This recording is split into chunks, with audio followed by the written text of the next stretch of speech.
الرحمن الرحیم۔ مولا علی مشکل کشا حسنین کریمین کے ابا جان فرماتے ہیں، میں نے رسول مکرم صلی اللہ علیہ وسلم کو یہ فرماتے ہوئے سنا، فرمایا جو شخص ہر نماز کے بعد آیت الکرسی پڑھے اس کو جنت میں جانے سے موت کے علاوہ کوئی چیز نہیں روکتی، اور فرمایا جو اپنے بستر پر لیٹتے وقت یعنی کہ اب سونا ہے اور سونے سے پہلے آیت الکرسی کی تلاوت کرے، اللہ تعالیٰ اس کے گھر کو بھی محفوظ رکھے گا، اس کے ارد گرد کے جو گھر ہیں وہ بھی محفوظ رہیں گے۔ گرامی کے حضرات،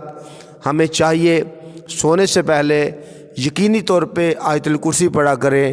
تاکہ نیند بھی سکون کی آئے، اس گھر پہ رحمتیں بھی آئیں اور شیطان کے حملے سے بھی بندہ بچا رہتا ہے۔ اس لیے نماز کے بعد بھی پڑھا کریں